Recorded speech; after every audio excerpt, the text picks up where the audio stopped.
네, 앞에 보신 영상에서 첫 번째 노트북, 첫 번째 IPYNB로 끝나는 확장자의 파일을 클릭하면 이렇게 새로운 탭으로 이런 화면이 뜨게 됩니다. 위에 보시는 게 주피터 로고고, 요 우측 상단에 나타나는 게 요 하스켈이라는 프로그래밍 언어의 로고입니다. 맨 위에는 확장자를 제외한 제목이 나타나고, 필요하다면 여기서 제목을 변경해 볼 수도 있습니다.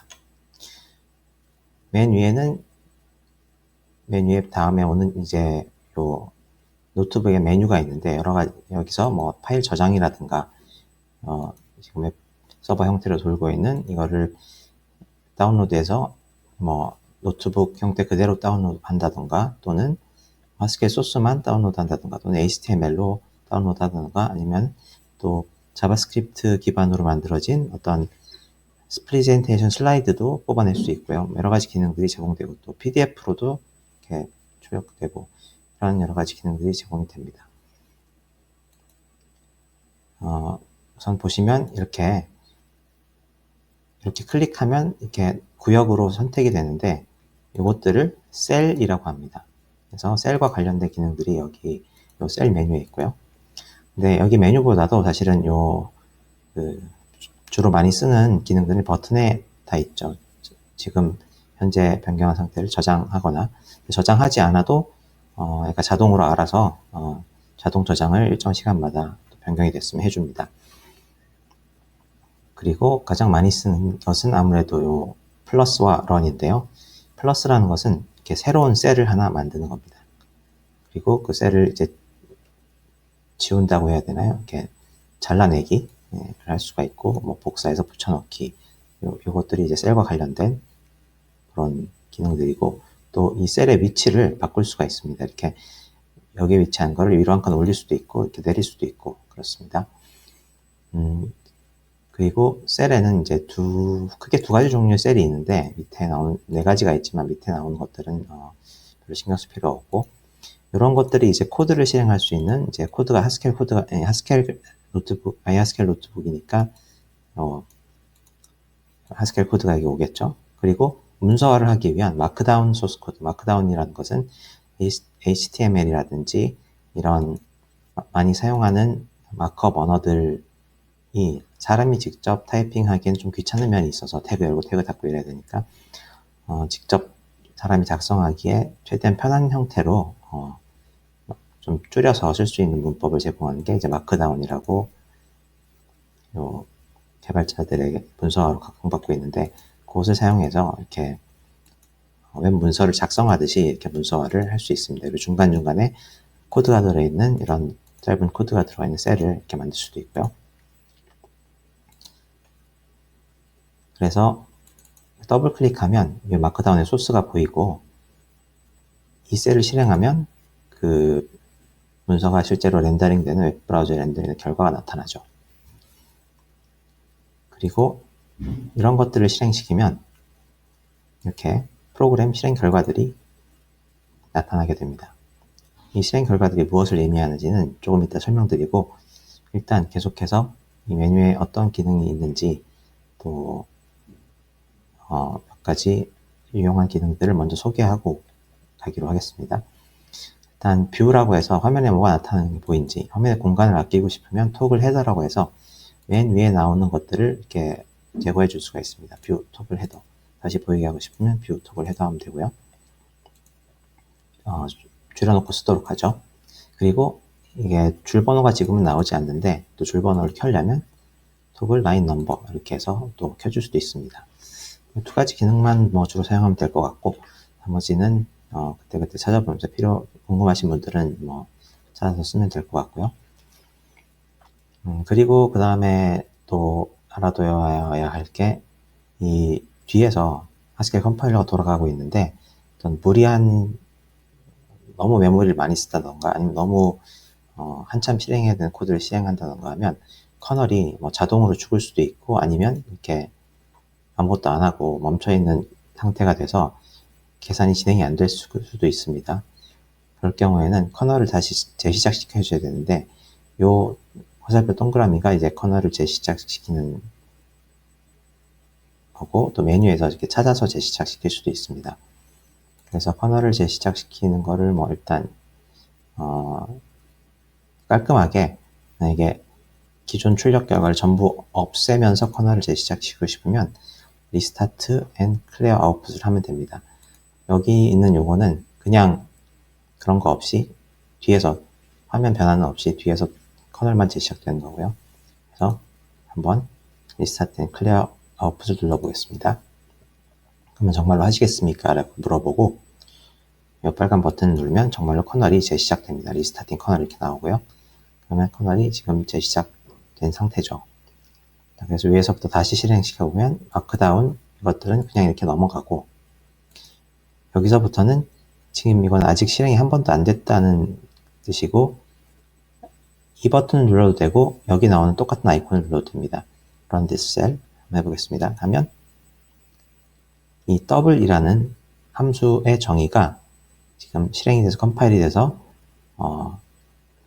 이 환경 백그라운드에서 알고 있습니다. 그래서 그 다음 셀에서 이미 정의했던, 첫 번째로 실행해서 정의했던 이 함수를 이렇게 이용해 볼 수 있습니다. 이게 그냥 문서가 아니고 하스켈 코드예요. 굉장히 간단하죠. 이 코드가 뜻하는 바는 뭐냐면, 는 어떤 정의를 할 때 사용하는 등식 기호인데, double이라는 함수의 정의가 이렇다는 거죠. double이라는 함수는 x라는 하나의 파라미터, 하나의 혹은 아규먼트를 받아서, 인자를 받아서 x 더하기 x의 값을 계산해주는 그런 함수입니다. 그러니까 이렇게 는이 없는 그냥 쭉 어떤 변수나 이런 식을 나열한 거는 계산 결과를 기대하는 계산값인데, 계산식인데, 이 계산식을 계산한 결과가 이제 6이라는 거죠. 왜 그런지는 한눈에 보시면 아시겠죠. 3이라는 이 숫자를 x에다 넘겼으니까 이 w라는 함수를 3에 적용한 결과는 3 더하기 3에서 6이 됩니다.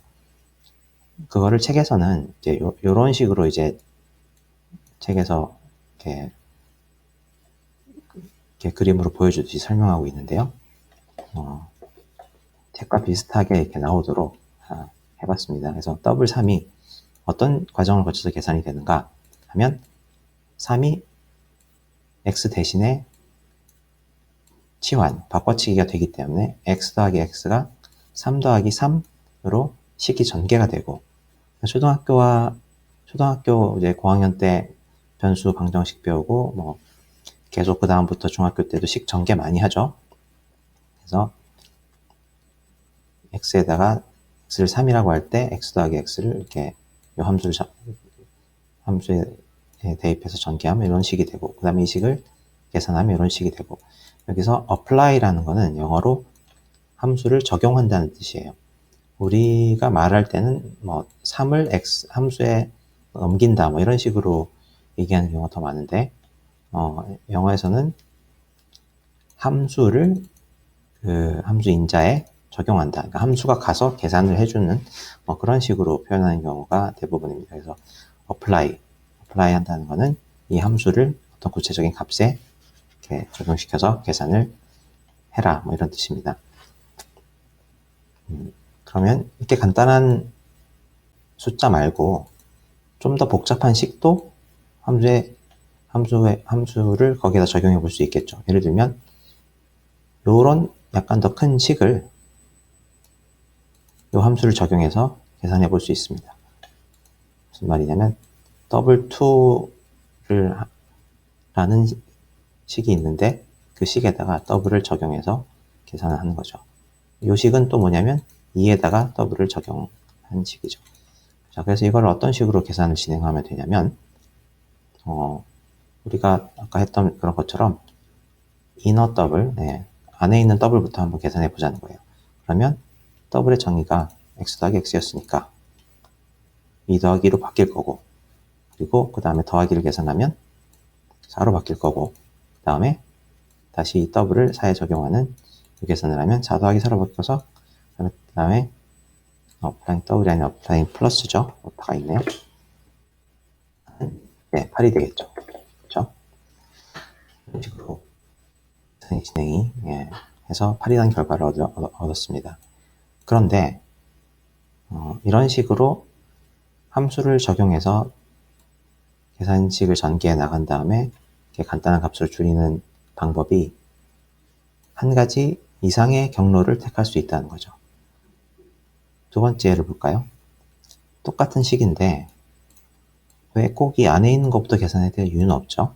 바깥의 함수를 여기에 적용한 것부터 먼저 해보자는 거예요. 아우터 더블.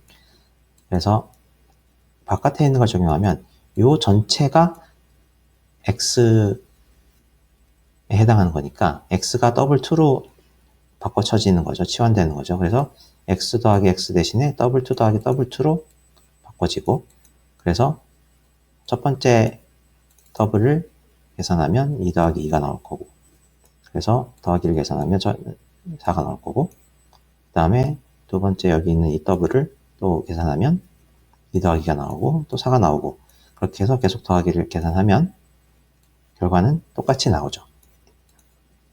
이런 식으로 우리가 보통 수학에서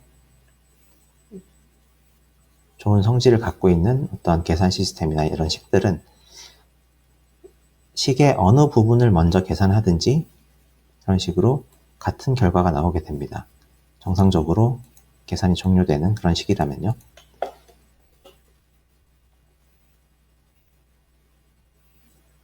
그래서 이런 방식으로 프로그래밍 하는 것을 이제 함수형 프로그래밍이라고 하는데, 그래서 이렇게 여러 가지 방식 중에서 그러면 하스켈 같은 프로그래밍 언어는 어떻게 계산을 하느냐 하면, 같은 함수형 언어라도 요 앞처럼 요 앞에 계산 순서처럼 하는 게 있고 요 뒤에 계산 순서처럼 하는 게 있는데, 하스켈은 뒤에 본 요 계산 순서에 가깝게 이렇게 계산을 합니다. 이거는 이제 1장에서부터 8장, 9장까지 첫 번째 파트에 나오진 않고 책의 두 번째 파트에 레이지 이밸류에이션이라고 하는 그런 게으른 계산법에 대해서 또 자세히 다루는 장이 나오는데, 궁금하신 분들은 그걸 읽어보시면 되고, 지금은 어쨌든 어떤 순서를 하든 결과가 같으니까 계산을 이렇게 이런 식으로 한다. 그래서 결과를 얻는다. 이렇게까지만 이해하고 넘어가면 되겠습니다. 1.2에는 하스켈이 꼭 아니더라도 일반적으로 함수형 프로그래밍이라는 게 무엇인가, 우리가 기존에 또 더 많은 사람들이 써왔던 C나 자바나 이런 프로그래밍 언어들을 임페라티브 랭귀지, 그러니까 명령형 언어라고 부릅니다. 그럼 이 명령형 언어의 핵심은 뭐냐? 가장 기본적인 계산 방법, 컴퓨테이션이 계산이고 메소드가 방법이죠. 베이직, 기본적인 계산의 방법을 명령형 언어에서는 changing stored value, 즉 저장된 값, 메모리에 저장이 되겠죠. 주로 메모리에 저장된 값을 체인지한다, 계속 바꿔나가는, 이것이 가장 기본적인 계산의 방법이라고 하는 거죠. 그래서 우리가 프로그래밍을 조금만 배우면 배우게 되는 이런 반복문의 경우에 변수가 토탈이 있고 카운트가 있고 이렇게 두 개가 있죠. 물론 n도 있지만 n은 어떤 상수라고 그냥 생각하고, 그러면 이 반복문이 들어있는 이 프로그램을 실행하면 제일 이거를 기본적인 단위로 어떤 쪼갠다면 이렇게 대입이 반복되는 걸로 생각할 수가 있겠죠. 처음에 토탈을 1로 초기화하고 토탈을 0으로 초기화하고 카운트를 1로 초기화했으니까 0이 토탈에 대입되고 1이 토탈에 대입되고, 그 다음에 반복문이 돌아가면서 카운트는 1씩 증가되면서 이런 식으로 그 다음엔 카운트가 2가 대입이 되고 3이 대입이 되고, 이 토탈은 거기에 맞춰서 이 계산 결과가 대입이 되고 이런 식으로 진행이 된다는 거죠. 그래서 명령 언어의 특징은 값이 자주자주 바뀌어요. 그래서 처음에는 토탈이라는 이름이 뭘 뜻하냐면 0을 뜻하죠. 0이 들어있는 그런 변수를 뜻하는데, 이게 첫째, 두 번째까지 실행할 때는 0이지만 이 순간부터는 이제 1로 바뀝니다. 언제까지 1이냐면 여기까지. 그래서 다시 대입이 일어날 때 또 3으로 바뀌고 계속 두 줄마다 바뀌고 있는 거예요. 반면 함수형 언어는 어떻게 생각하느냐, 가장 기본적인 계산의 방법, basic method of computation을 applying functions to argument, 즉 함수를 어떤 이런 값, argument, 넘어오는 값에 적용을 해서 그 함수를 식을 전개하는 방식으로 계산한다. 그게 계산의 기본 방법이라는 겁니다. 그래서 여기 나오는 이런 굉장히 짧죠? 하스켈로 sum 1.5라고 하는 것이 이렇게 폼을 돌리면서 계산하는 이런 프로그램에 해당이 된다는 거죠. 그러면 이게 구체적으로 어떻게 시행이 되느냐? 이 점점도 좀 신기한 문법이긴 하지만 일종의 함수거든요. 그래서 이 점점이라고 1과 5 숫자 두 개를 받는 함수를 apply 해서 계산하면 그 결과가 1, 2, 3, 4, 5라는 숫자 5개짜리 이런 어떤 데이터 구조, 리스트죠. 리스트가 나옵니다. 그리고 sum이라는 함수는 리스트를 받아서 계산을 하는 그런 함수인데 이 sum을 이 리스트에 적용하면 어떤 일을 하냐면 여기 들어있는 sum이 합이라는 뜻의 영어니까 그렇게 이름을 붙인 건데 모든 숫자를 다 덧셈을 하는 이제 그런 함수예요. 그러면 이 함수 정의를 식을 전개하면 1 더하기 2 더하기 3 더하기 4 더하기 5가 되겠죠. 그래서 플러스를 계산하면 15가 나오게 되는 겁니다.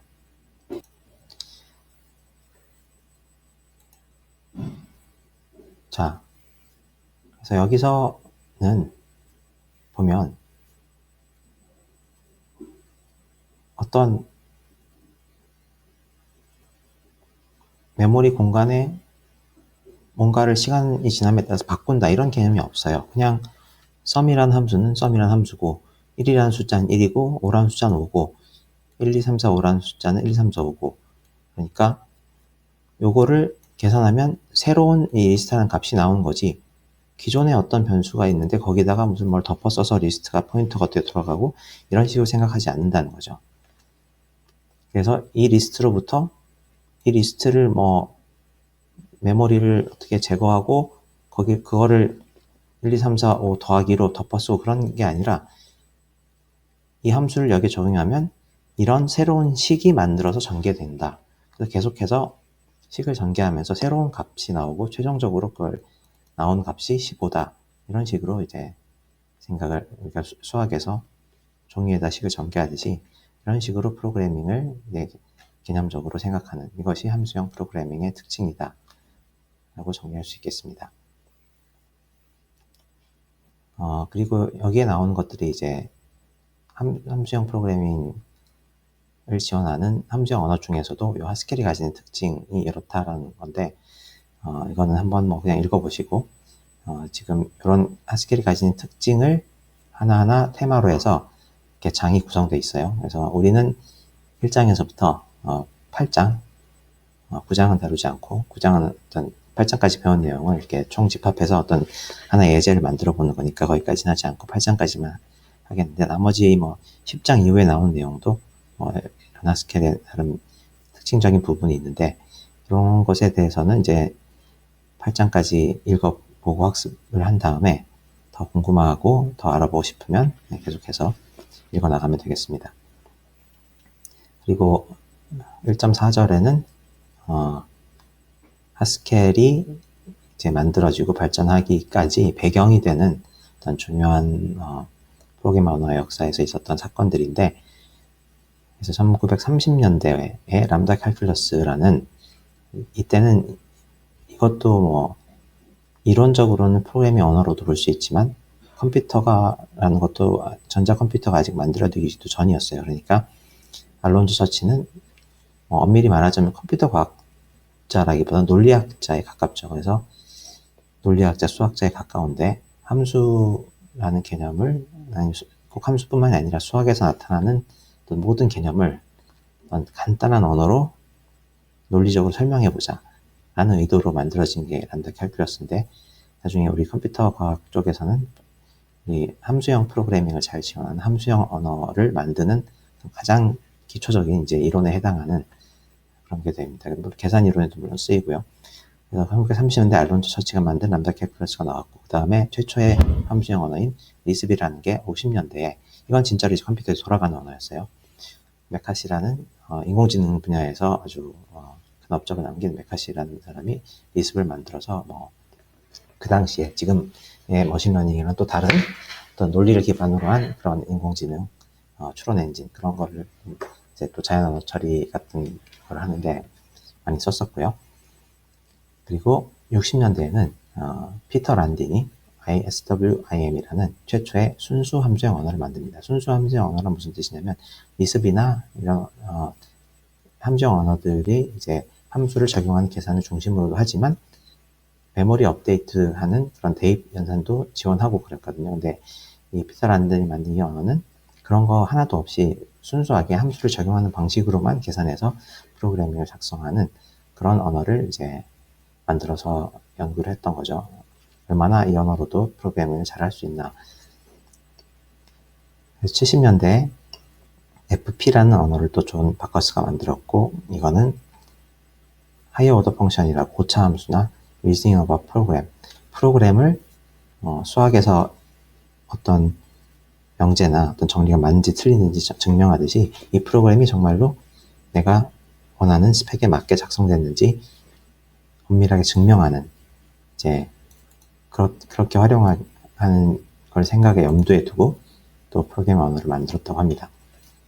그리고 구체적으로 이제 하스켈과 관련해서는 최초로는 1987년에 여러 이제 프로그래밍 언어를 연구하는 사람들이 하스켈과 비슷한 언어들을 이런 기능도 있었으면 좋겠다고 해서 막 논문을 쓰기 시작하는데 10명이면 10명 자기가 다 조금씩 다른 언어를 만드는 거예요. 문법도 조금씩 다르고 그러니까 서로 아이디어를 공유하기도 어렵고 그렇다. 그러지 말고 우리가 서로 비슷한 거에 관심이 있으니까 그런 기능들을 갖춘 또 문법을 표준화한 언어를 만들어서 사용하자. 그렇게 해서 위원회가 구성돼서 시작을 했고 그 언어의 이름을 논리학자인 하스켈 커리라는 사람의 이름을 따서 하스켈이라고 지었습니다. 보통 성을 더 많이 쓰는데 성이 먹은 음식 카레랑 똑같은 스펠링이라 너무 음식 같다고 해서 이제 퍼스트네임을 쓴 거죠. 그래서 표준적인 레이지라는 건 이제 게으른 계산법을 기반으로 한 함수형 언어를 이제 만들기 시작했고 1990년대에 들어서는 필립 아들러나 이런 사람들이 이제 하스켈에서 굉장히 특징적인 그 프로그래밍의 타입 클래스라든가 아니면 모나드란 이런 개념을 도입한 것들을 1990년대에 필립 아들러를 비롯해서 여러 사람들이 연구를 했고 그런 것들이 반영이 된 하스켈 첫 번째 표준안이 2003년에 나왔는데 사실 원래 계획은 98년에 이걸 쓰려고 했는데 5년이나 걸렸죠. 그렇게 해서 첫 번째 하스켈 표준 이제 리포트가 나오고 그 다음에 2010년경에는 그 이후로도 다른 여러 가지 기능들이나 표준 라이브러리 업데이트나 이런 것들을 해서 계정 정보판 이 나오고 그런 식으로 해서 하스켈 언어가 발전해 왔다. 이렇게 소개를 하고 있고요. 그 다음에 이 위에서 언급된 사람들 중에 3명이나 전산학 컴퓨터공학 쪽에서는 노벨상과 같은 그런 위치에 있는 튜링상이라는 게 있습니다. 그래서 여기에 여기 하스켈과 관련된 그런 사건들 중에 관여했던 사람들 중에 무려 3명이나 이 튜링상을 받았다. 이건 무슨 얘기를 하고 있냐면 굉장히 이론적으로 이렇게 학문적으로 깊이 있게 연구하는 사람들이 어떤 학문적인 목적을 위해서 만든 그런 언어라는 거죠. 하스켈이라는 게 리눅스 패키지에 들어가고 이런 걸까지 의도하고 만든 건 아닌데 나름 성공해서 자바나 C나 이런 것처럼 많이 쓰이진 않지만 그래도 상당히 많이 쓰여서 오픈소스화 되고 그리고 리눅스 패키지 배포판에도 웬만하면 다 들어가 있고 그리고 스타트업이나 아니면 심지어는 페이스북이라든가 큰 IT 회사 아니면 스탠다드 차터스 같은 국제적인 금융 그런 투자은행 그런 데서도 쓰고 다양하게 활용되고 있습니다. 그러면 이제 좀 본격적으로 하스켈이 어떻게 생겼나? 그러니까 위에서 숫자를 더하는 SUM이라는 함수를 이제 봤었는데 하스켈에서 기본적으로 이제 표준 라이브러리에서 제공해서 많이 쓰는 함수들은 이렇게 문법 강조를 할 때 초록색으로 이렇게 써주더라고요. SUM 초록색으로 되죠. 근데 여기서는 그 SUM이라는 함수가 기본적으로 제공이 되지만 우리가 한번 직접 정의를 해보자는 거예요. 그래서 리스트를 총합을 구하는 함수인데 어떻게 정의할 수 있냐면 스케일은 함수를 아까 맨 처음에 더블도 등식으로 정의했었죠. 근데 두 개의 등식으로 정의할 수 있다는 거예요. 첫 번째는 리스트가 아무것도 없는 거면 총합을 구하려고 해서 아무것도 없으니까 0이겠죠. 그렇죠? 근데 만약에 어떤 리스트가 한 개 이상의 원소를 가지는 n이라는 원소가 있고 그 나머지 또 다른 원소들이 있으면 일단 나머지 뒤에 오는 1, 2, 3, 4가 있으면 2, 3, 4를 의 합을 구한 다음에 맨 앞에 있는 거를 하나만 더 더해주면 전체의 합이 되겠죠. 그렇게 해서 이런 식으로 재규함수의 형태로 정의를 한다. 예, 이런 뜻입니다. 그래서 이걸 실행하면 이걸 누른 거죠. 이렇게 눌러서 실행하면 이 sum이라는 함수가 등록이 되고 이거는 이제 0이 더하기 항등원이니까 이게 0이 되는 게 자연스럽다 뭐 그런 얘기고요. 그 다음에 이렇게 정의를 하고 나면 이 함수의 타입은 무엇일까? 여기에 보면 이게 정수인지 뭔지 우리가 타입을 전혀 적지 않았어요. 그래서 C나 자바라는 함수를 정의할 때 리턴 타입은 뭐고 넘어오는 이 각각의 아규먼트 타입이 뭐고 이렇게 적어줘야 되는데 전혀 적지 않았거든요. 그래서 마치 파이썬이나 자바스크립트처럼 처음 보면 이거 타입이 정적으로 검사가 안 되는, 실행 전에 검사가 안 되는 그런 좀 스크립트 언어 같은 거 아닌가 하고 오해하기 쉬운데 그렇지 않다는 거죠. 타입을 물어보면 타입이 이렇게 나옵니다. 이거는 뭐 자세한 내용은 또 뒤에 장에서 나온 내용인데 기본적으로는 어떤 리스트 P라는 어떤 타입이 들어있는 리스트를 받아서 그 결과로 이제 P를 만들어내는데 그게 숫자여야 된다 뭐 이런 뜻이에요. 그래서 분명히 타입을 실행 전에 검사하고 쓰지 않았어도 이 타입을 컴파일러가 알아서 이렇게 맞는 타입을 유추해줘서 이렇게 타입 정보를 갖고 있는 이제 그런 언어다. 타입을 강력하게 이제 검사한 언어다. 이렇게 알고 계시면 되겠고. 그래서 타입이 있어서 좋은 게 뭐냐? 일단 첫 번째 여기는 이제 타입을 오토매틱하게 자동적으로 이제 함수 정의, definition 펑션으로부터 infer, 추론을 해준다. 그러니까 직접 프로그래머가 알려주지 않아도 많은 경우, 스케일 컴파일러가 똑똑하게 이제 추론해서 알아내 줍니다. 그러면 이 타입이 있어서 좋은 점은 뭐냐면, 타입은 이 함수가 가지는 어떤 성질을 좀 요약해서 보여주죠. 이 함수는 아무렇게나 쓰는 함수가 아니라 리스트를 받아서 어떤 하나의 값을 계산하는 함수다. 이런 거를 이제 대략의 정도를 알 수 있고, 그 다음에 또 좋은 점은 프로그램을 많이 작성하고 또 남이 작성한 프로그램, 내가 작성했지만 뭐 한 달 전에 작성한 프로그램 또는 프로그램이 커져서 좀 한눈에 알아보기 힘든 경우에도 타입이 있는 경우에는 많은 이런 사소한 에러들을 자동적으로 걸러줄 수가 있다는 거죠. 무슨 얘기냐면 내가 덧셈을 해야 되는데 숫자랑 숫자를 더해야지 숫자랑 어디 이상한 전혀 숫자랑 상관없는 그런 것들을 더하면 안 되겠죠. 엉뚱하게 예를 들어서 숫자랑 함수랑은 더할 수 없잖아요. 그런 에러들을 자동적으로 실행 전에 검사해 주기 때문에 많은 그런 타입 오류로 인해서 생기는 그런 것들을 미리 컴파일러가 잡아줄 수 있다. 그런 게 이제 정적 타입 시스템을 가진 언어의 장점이죠. 그러면 요 리스트에 있는 쭉 일렬로 나열된 그런 데이터 구조에 들어있는 걸 더하는 함수 말고 또 정렬하는 함수를 작성해 볼 수도 있어요. 이렇게 정렬 함수는 어떻게 생겼냐? 퀵소트를 나타낸 그런 건데 퀵소트라는 알고리즘인데 정렬을 할 때 아무것도 안 들어있으면 정렬이라는 게 이제 순서대로 나열하는 거거든요. 크기 순서대로 보통 작은 순서에서 큰 순서대로 나열하는데 오름차순이라 그러죠. 근데 원소가 아무것도 없으면 정렬할 것도 없죠. 그냥 빈 리스트.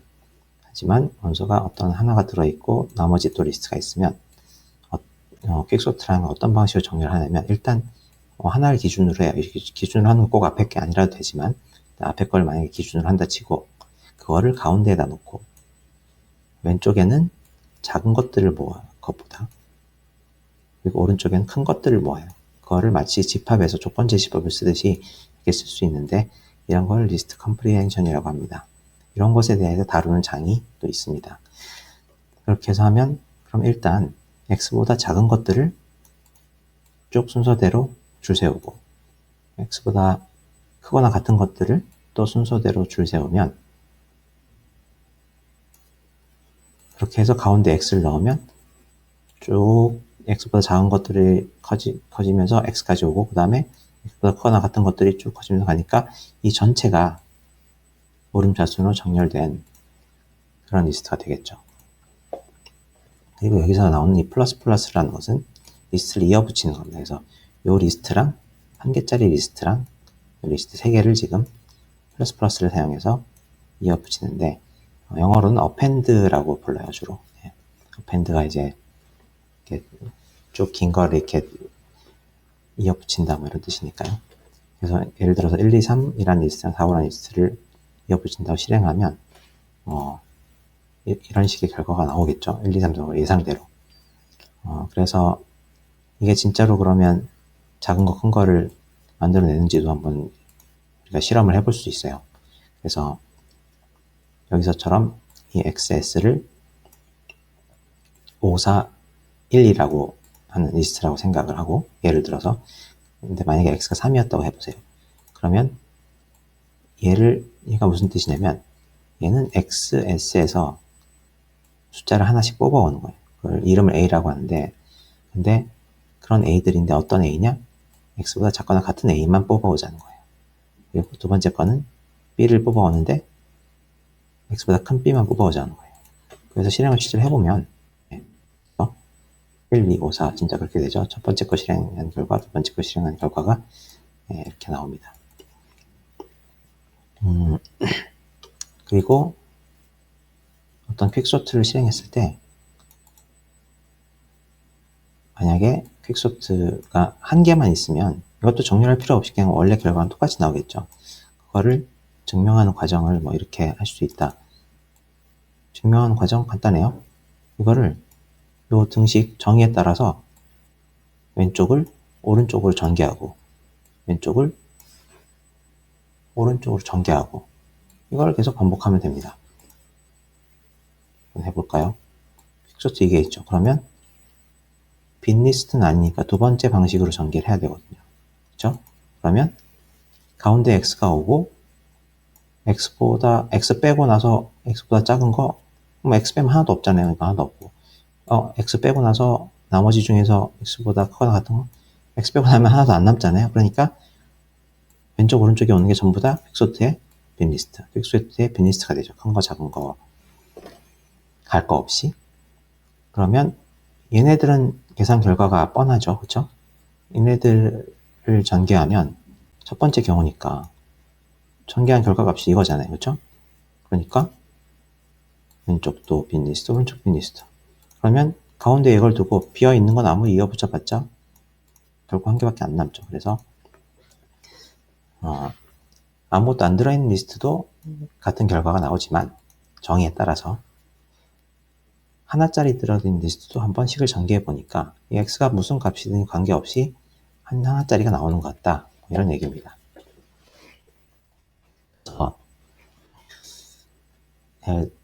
구체적으로 좀 긴 리스트, 하나짜리 말고 긴 리스트를 이렇게 진짜로 소팅이 되는지 한번 확인해 보는 과정이죠. 컴퓨터로 돌려본 결과가 아니라 우리 머리를 생각하면서 이 정의가 이렇게 되면 이렇게 되겠구나 이런 식으로요. 그래서 를 해보면 3, 5, 1, 4, 2니까 이제 3이라는 게 맨 앞에 오고 이게 나머지가 여기 있죠. 그래서 첫 번째는 요 두 번째 요거의 정의에 따라서 3이 가운데 오고 또 작은 것들, 크거나 같은 것들 이렇게 되겠죠. 그래서 3이 가운데 오고 3보다 작은 것들끼리 순서대로 이렇게 순서를 맞춰주고 3보다 크거나 같은 것들끼리 또 순서를 맞춰줘서 얘를 먼저 순서대로 나열하고 그 다음에 얘를 순서대로 나열하고 쭉 이어붙여주면 되겠죠. 그래서 이거를 계속 전개해 나가면 이런 식으로 전개가 된다는 거예요. 그래서 결과적으로 이렇게 되고 그래서 결국은 이렇게 돼서 이렇게 계산이 된다. 이런 거를 이제 확인해 볼 수 있겠죠. 직접 손으로 이렇게 해서 저는 컴퓨터로도 한번 더 확인해 봤지만 타입도 확인해 볼 수 있습니다. 얘는 리스트를 받아서 그냥 썸처럼 숫자를 계산하는 게 아니라 또 다른 리스트를 만들어내 주는 거구나. 이런 걸 알 수가 있죠. 그리고 마지막으로는 시퀀싱 액션이라고 이거는 이제 파트 2에 나오는 거라 우리 영상에선 다루지 않을 건데 이런 게 있다 알고 궁금하신 책을 찾아보고 이제 읽어보시면 되겠습니다. 네, 마지막으로 이런 것들에 대해서 궁금한 것들이 있으면 info라는 걸 알아볼 수 있어요. 위에 NUM도 나왔고 무슨 ORD도 나왔는데 그게 뭔가 궁금하다 그러면 info라는 걸로 그게 뭔지 알아볼 수가 있죠. 이렇게 이게 뭔지는 나중에 클래스나 이런 걸 다루는 데서 한번 기회가 될 때 영상에서 앞으로 이제 설명하게 될 겁니다. 그럼 1장에 대한 내용은 앞에 주피터 사용법이나 이런 것까지 하느라 좀 길어졌는데 그 다음에 2장으로 넘어가도록 하겠습니다.